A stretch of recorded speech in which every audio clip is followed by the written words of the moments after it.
canola producers to $500,000 and invest in agri-marketing and trade diversification measures to support our entire agriculture and seafood sectors. En mars, notre gouvernement a annoncé une initiative régionale de réponse tarifaire pour les petites et moyennes entreprises touchées par les tarifs américains. L'objectif était clair: stimuler l'investissement, mettre de nouveaux produits sur le marché et adopter des technologies novatrices. Aujourd'hui, nous allons plus loin. Nous élargissons ce programme en faisant passer le financement de 450 millions à 1 milliard de dollars. En prolongeant les délais de remboursement jusqu'à 9 ans et offrant de nouvelles contributions non remboursables jusqu'à 1 million de dollars dans tous les secteurs, y compris l'agriculture et les produits de mer. Parce que l'économie canadienne repose sur les petites et moyennes entreprises. Et si nous voulons bâtir l'économie de demain, elles devront investir maintenant. The mission that is guiding Canada's new government, the North Star that we follow, is building lasting economic strength for Canadian workers and their families. With economic uncertainty making it challenging for the private sector to invest, government must act. As Minister Joly said, government is meeting this moment with the most comprehensive suite of trade-resilient measures in Canadian history. We're building these measures around 5 principles. A focus on the future to ensure that workers and businesses have the tools they need to pivot to new opportunities. Secondly, we're making sure the application is widespread. The programs are broad in scope because of the scale and breadth of the disruption in trade. Third, we're making sure they're flexible so they can be adapted to changing circumstances. Fourth, making sure they're accessible, making it simple to access them, keeping red tape at a minimum. And finally, they're cooperative. Provinces and territories will have important roles to play, and this national effort requires cost-sharing and collaboration across all levels of government. Ces nouvelles mesures donneront à nos industries et à nos travailleurs les outils nécessaires pour bâtir une économie plus solide, un avenir où l'économie du Canada dépendra moins d'un seul partenaire commercial et reposera sur des bases solides. Un marché canadien fort, une demande canadienne vigoureuse et des partenaires commerciaux diversifiés. To conclude, we look back over our country's history. We've always turned challenges into opportunities. Canadians built the Transcontinental Railway to open new markets for wheat and timber. We retooled entire sectors of this economy in the fight during the Second World War. And then we built hundreds of thousands of new homes in record time for returning heroes and their families. We built a new seaway to unlock the potential of the Great Lakes economy. We forged new trade links for steel and lumber when old markets closed. And now, at this moment of profound change, we bear the same responsibilities, and we should have the same ambitions as those who became before us. Our ambition is to build the strongest economy in the G7. We know we need to act now, invest now, precisely when it's hard. And that's why we're charting an economic strategy to move our country forward, from reliance to resilience, from uncertainty to prosperity. En appuyant nos travailleurs, nos entreprises et nos industries, nous bâtirons un Canada fort. We will build Canada strong with your support. Thank you very much. Merci. Merci, Monsieur le Ministre. We'll now take a few questions. We'll do one question per journalist, no follow-ups. Première question, s'il vous plaît. Good morning, Prime Minister. Judy Trin with CTV News. Given that your government is pausing some EV targets and reevaluating the policy, and in your own words, you said you would like to pursue new options to bring more affordable electric vehicles to Canada. Does that mean that your government is also considering lifting the 100% tariffs that your predecessor put on electric vehicles made in China that have triggered punishing tariffs on the canola industry in Western Canada? Thank you for the question, Judy. The first thing is to say from our perspective on climate competitiveness is to develop the competitiveness of our industries everywhere from the resource sector through to manufacturing, through to services, so that Canadian businesses can compete. We can grow foreign markets. We can grow jobs and sustainable jobs here in Canada. And in that regard, there's a series of measures that we're taking and will take, starts from the tax system and works its way out, so that the investments in decarbonization are happening here in Canada. You will see some elements of that coming with the major projects when those announcements are made as well, but there'll be a more comprehensive approach for climate competitiveness as part of our global industrial competitiveness strategy, and you'll see that in the coming weeks. That's the first point, so I want to put it into that context. The second is that we are working through, we're at the start of a restructuring in the Canadian auto sector.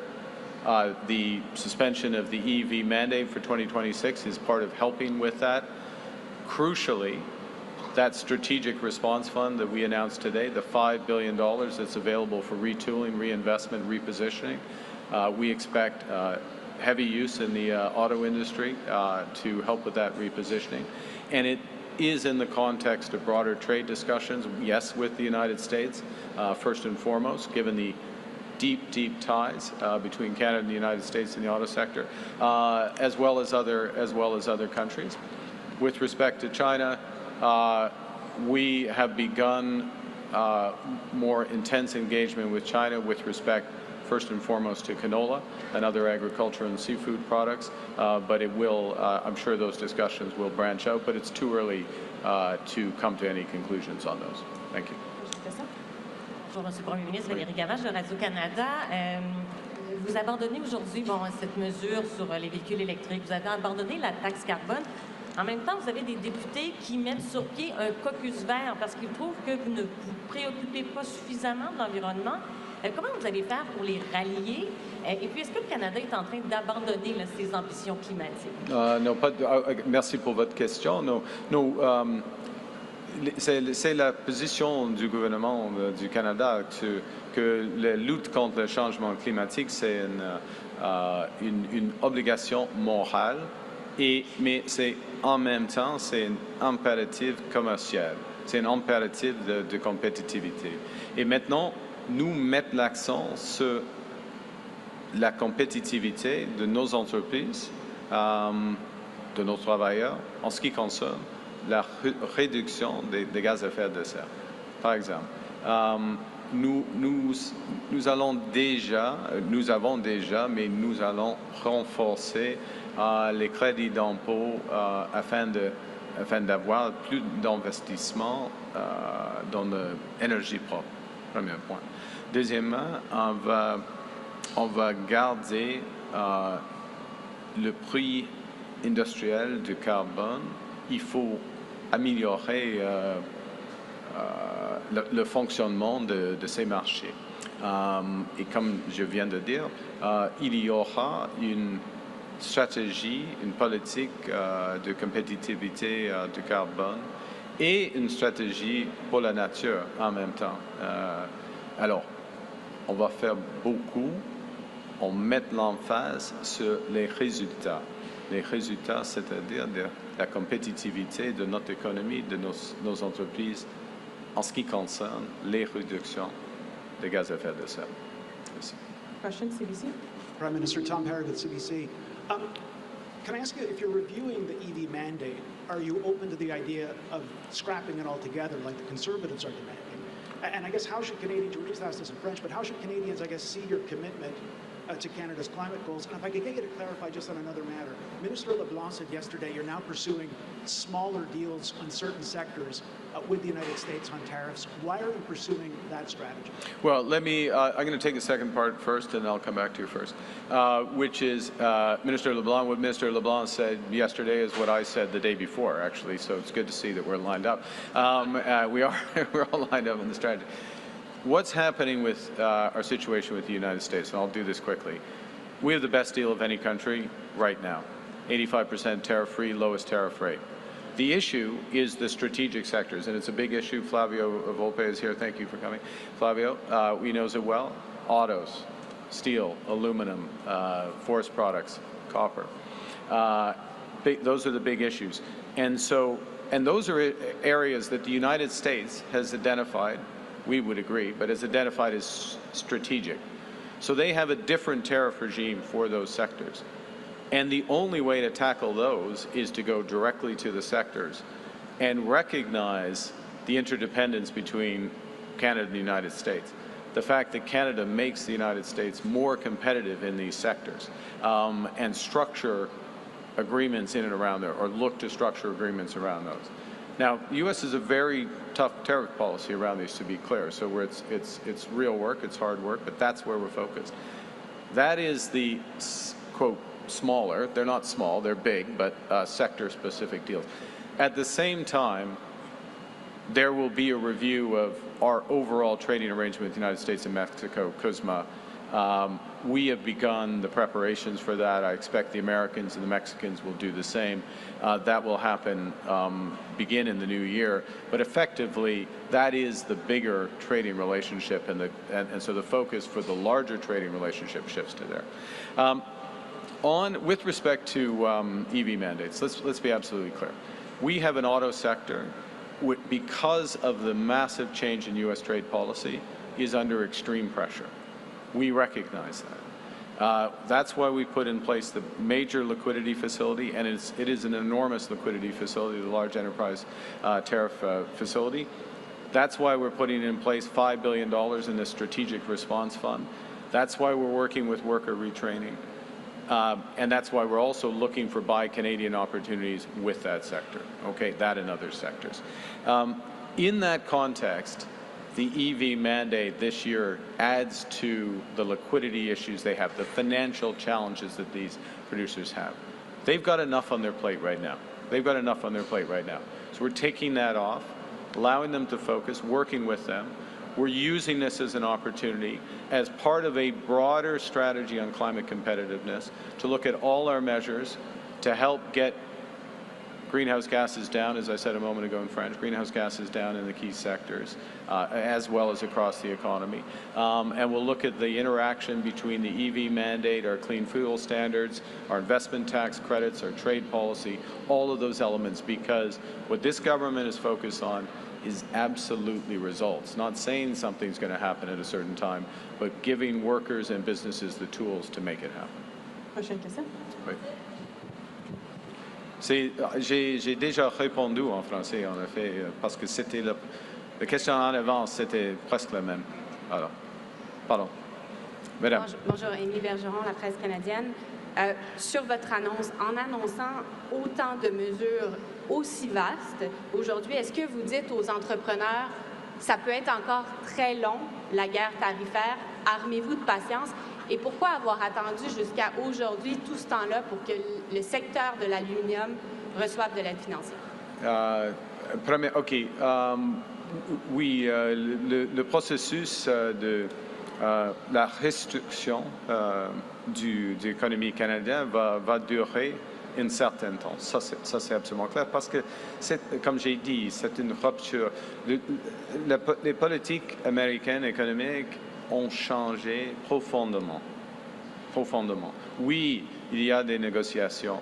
Oui, on va gagner de plus, probablement, dans les négociations. Oui, on va diversifier nos marchés, absolument. Mais ce processus va prendre du temps. Alors, il faut investir, et en ce moment, il faut investir maintenant afin d'accroître la compétitivité. Alors, c'est la raison pour laquelle d'avoir dans vos mots des initiatives vastes. Alors, en ce qui concerne le secteur d'aluminium, il y a toujours les options d'avoir accès au large enterprise tariff liquidity, la liquidité là. Et oui, maintenant, il y a d'occasion avec le fonds réponse stratégique parce que nous avons des discussions tout le temps avec le secteur d'aluminium, ministre de l'Industrie, ministre des Finances et moi-même. Alors, c'est approprié maintenant. Et le montant, comme vous l'avez dit, c'est 5 milliards de dollars. C'est approprié. Ouais. Pourquoi pas avant? Ouais, c'est le moment maintenant. C'est fait. Next question, Seepak. Good morning, Prime Minister. Good morning, Minister Joly. Prime Minister, you and your office announced yesterday a willingness to support Ukraine with military scalable assistance, military assistance to support a lasting peace in the country. But now we've heard the Russian president reject such security assurances. He says that any troops, foreign troops in Ukraine would be a legitimate target. Does that change at all your stance that was announced yesterday? Look, President Putin is the cause of this war. He has not yet come to terms with the need for peace. We need to maintain, through the coalition, the willing, other allies, the Ukrainian armed forces need to maintain maximum pressure. That pressure has several aspects. First, obviously the Ukrainian forces themselves and ensuring that they are appropriately armed in their valiant fight, and Canada has just reinforced that, as have other allies. Secondly, that pressure is economic. Sanctions. We have put in place sanctions on more than 3,000 individuals, tightening the oil price cap and other sanctions. The next wave of sanctions is being prepared amongst allies, and it will come, and these are having an effect on Russia's economy, and we need to keep there. The third aspect is to make clear that Ukraine will be supported when peace comes, when there is a cessation of hostility. First and foremost, that's the Ukrainian army, but yes, it will need to be backed up by robust and credible security guarantees. That's why Canada is in the coalition of the willing. And through part of that, Mr. Putin is the cause of this war. He's the reason for the killing. He is not going to dictate the terms of the peace. Next question, Laura. Morning, Prime Minister. Laura Stone, Globe and Mail. I wanted to ask about our story today on Tom Pitfield. I was wondering if you knew about his ties to the tobacco industry before our story, when you hired him in your office. If you have any moral qualms about his ties to the industry, given the push to stop smoking and vaping, and if he will recuse himself from any health discussions or debates in your office? Well, the first thing is people in my office, as you know, and Canadians would expect, go through conflict of interest and ethics procedures, and appropriate screens are put in place, and they're followed. That's the case for Mr. Pitfield. That's the case for all the staff in my office. That's the first. The second, there's certain activities which are legal in this country, which I don't necessarily follow or approve of. But you know, that's people. We have tobacco industry in the country. We have people who smoke in this country. It is legal to buy cigarettes in this country. I make no judgment about that. Thank you. I can't hear you. Will he be involved in any health discussions or policy Look, discussions? I don't know. Next question, please. Non-issue. Good morning, Eric Viano, CH News. We cover Hamilton and Niagara region, which has a large number of foreign workers. Is your government planning on making changes to the temporary foreign worker program? Look, I think the first thing I'll say is that what this government is committed to do, and we are putting in place the measures in order to do it. I'm going to give a specific example of some success here with respect to foreign workers in a moment. But our overall commitment, and let's put this in context, foreign workers are about 7% of the labor force, a little more than 7% of the labor force, and we've committed to get that number down to less than 5% by 2027. Okay. So that takes a comprehensive strategy, it's adjustment, and we're talking students, we're talking asylum seekers, temporary foreign workers, all classes, provincial nominee program workers, all these classes of workers. With respect to temporary foreign workers, they are less than 1% of the labor force. We're looking to adjust those levels and the composition of those workers. And one of the things that this government put in place was restrictions to reduce the flow of low-wage foreign workers, so those who are taking the lower-wage jobs in this country. And that flow is down 70% this year. I'll repeat that, 70% this year. So context is important, trajectory is important. We're acting, things are moving. Next question. Thank you. We'll have time for one last question. Ira? This is Irep Çakır, Turkish Voice of Canada. Prime Minister, your mandate pledges to attract top global talent while returning overall immigration to sustainable levels. Yep. Yet recent data show an uptick in skilled immigrants and even citizens leaving Canada, citing housing and wage pressures, as you know.